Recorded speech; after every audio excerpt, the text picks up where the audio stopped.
Top of the morning, fellas. We are discussing a new concept today. Congratulations. We have graduated to SMT Divergence. Okay?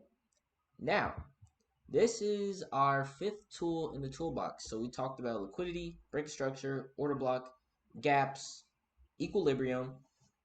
Now we got six. I'm not gonna finish it, bro. Okay, so what we're talking about today is SMT divergence or smart money technique divergence. Do not ever say smart money technique divergence or you'll be looked at as a goofy. Okay, so we're doing SMTs. And basically, all SMTs are is a forecast on where one index will go in the future. This is what it is in a nutshell. Okay, now typically you want two correlating indexes. For example, NASDAQ and the S&P are correlated. Why are they correlated? The S&P is the top 500 companies in the world. What also happens to be the top 500 companies in the world? The technology companies. What is primarily within the NASDAQ? Tech companies. So these two are correlated with one another. All right, so SMT divergence. There are two types. There's a bullish SMT, and this is where you will see a lower low on one index and a higher low on the other index. Okay? And you have a bearish SMT where you will see a lower high on one index and a higher high on the other. Spelled and wrong. Boom. Simple. So you'll see a lower high on one index and a higher high on the other. Now we want to trade. Oh my god, I just erased that on accident. Cancel. We want to trade the lagging index. Okay? So we can get maximum moves. Now, how do we identify this?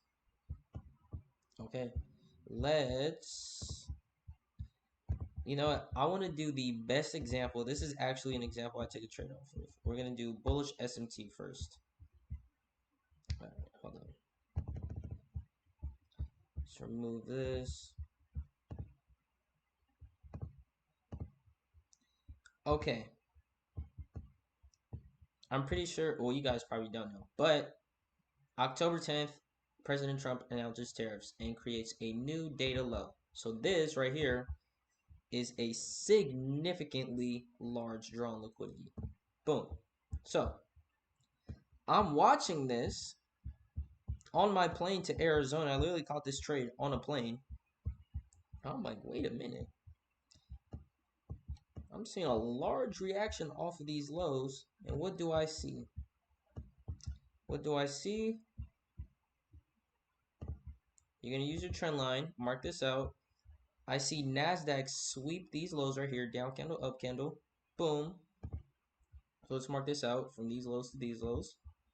Boom. Okay? Cool. Now, you go to ES.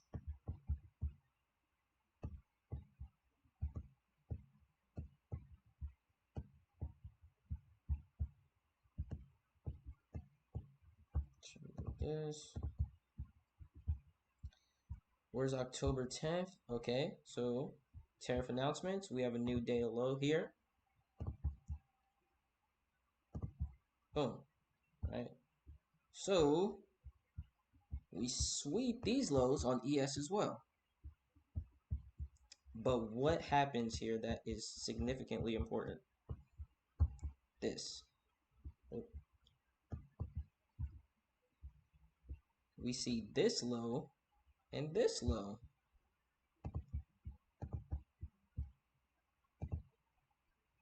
right? So let's mark that out. Now peep game, because I'm gonna go back to NASDAQ and show you the same exact low.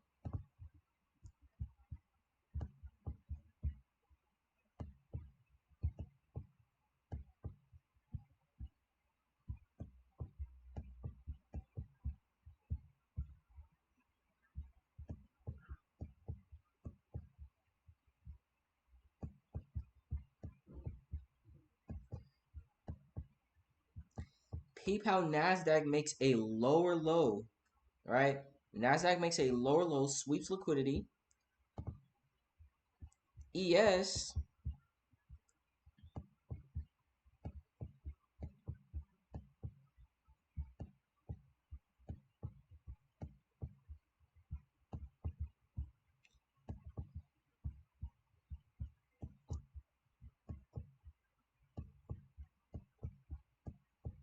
ES makes a significantly higher low. So what this is telling me is like, oh my God, this is generational longs.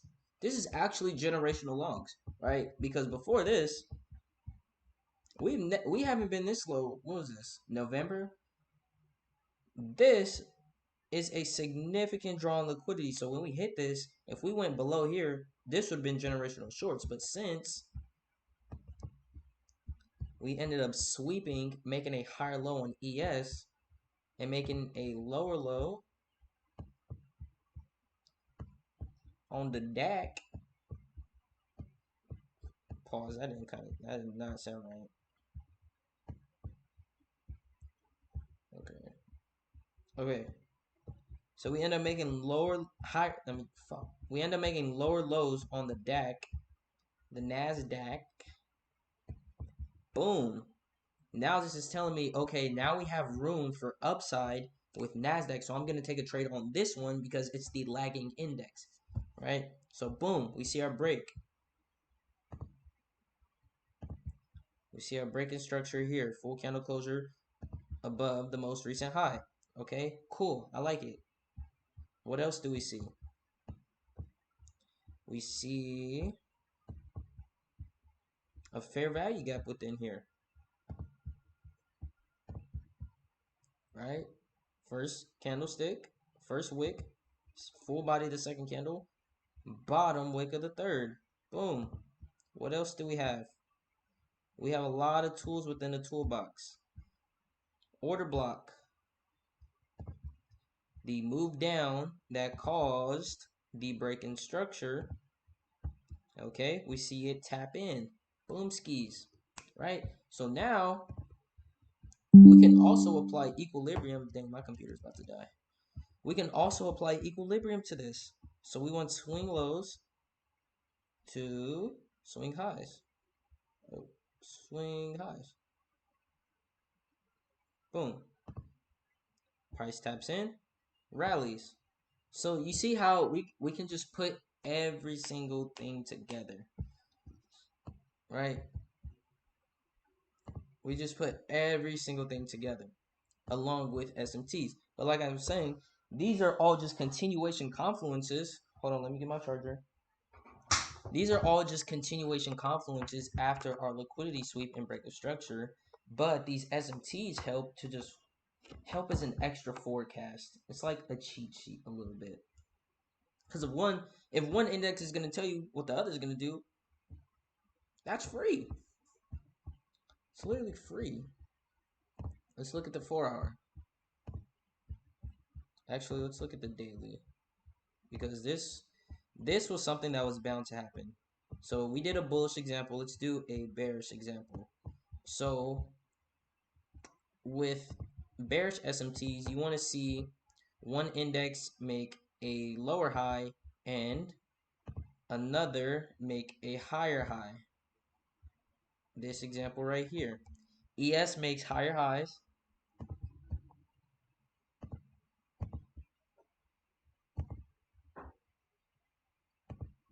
Boom. Draw a trend line. You see that? NASDAQ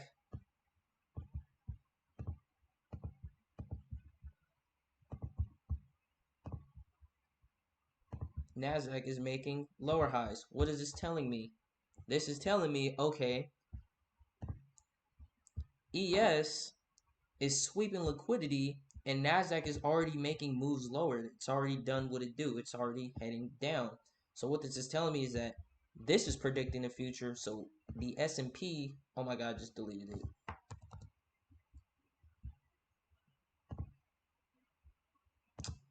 Bro, are you actually kidding me right now?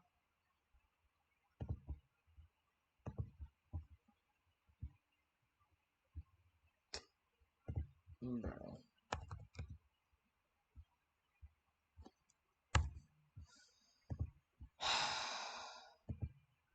Bro.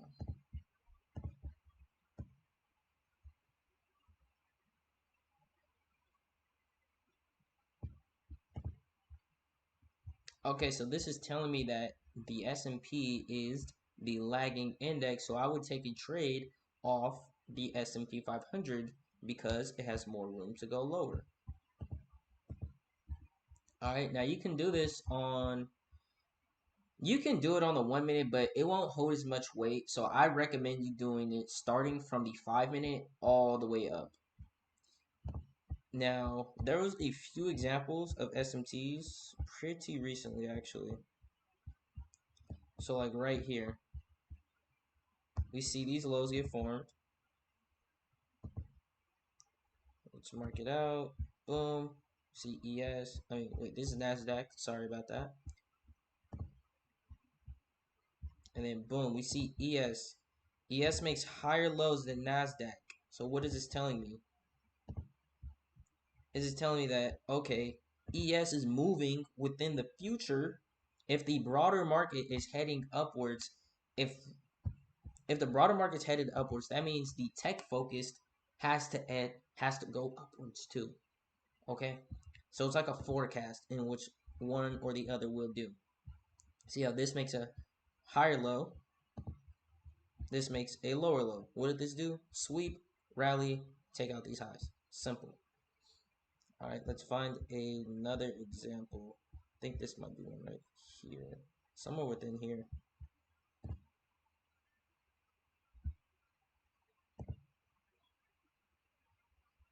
Okay, yeah.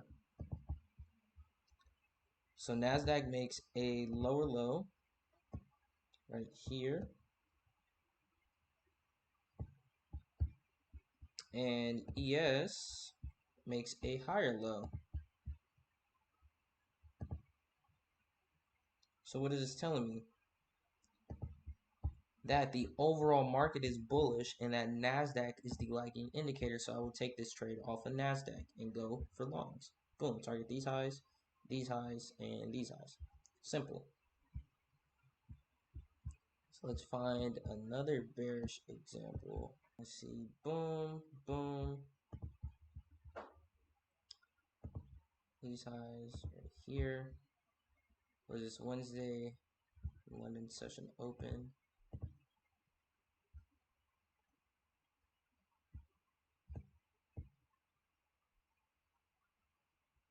Okay.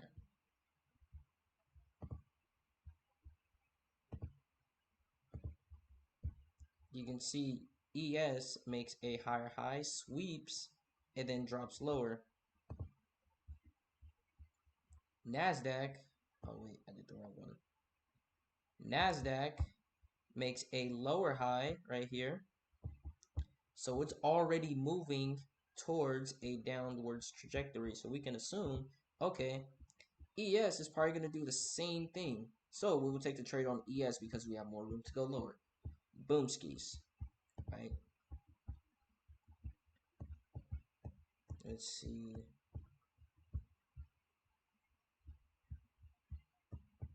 I actually think there's one forming currently.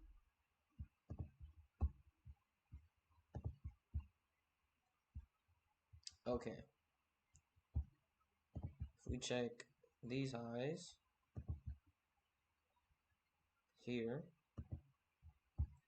boom. Oh, this is some major divergence right here. So you can see for this bearish SMT, because we're marking out highs, ES is making a higher high, while NASDAQ is making a significantly lower high. What is this telling me? ES will probably make a move lower, and you can see we are about to break 4-hour structure.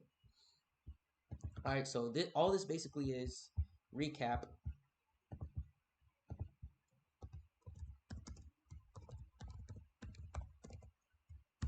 Is a forecast on future price action on two correlated indexes.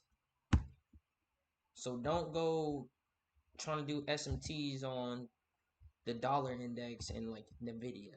They don't correlate. Okay, so you want two correlating index. For this example, we are doing the S&P 500 and the NASDAQ. All right, so that's pretty much it for SMTs, and this one will probably take a little bit to get, and this was probably one of the hardest concepts for me personally to understand, but once you get it, it's like, oh wait, it's clicking. It's clicking. All right, so that being said, we'll get into inversions, inverse for value gaps, and then we'll low-key get into strategy creation, just putting everything together. I already did a baby example within this video, but we're going to just have a whole video dedicated towards putting strategy together. So I will see y'all later.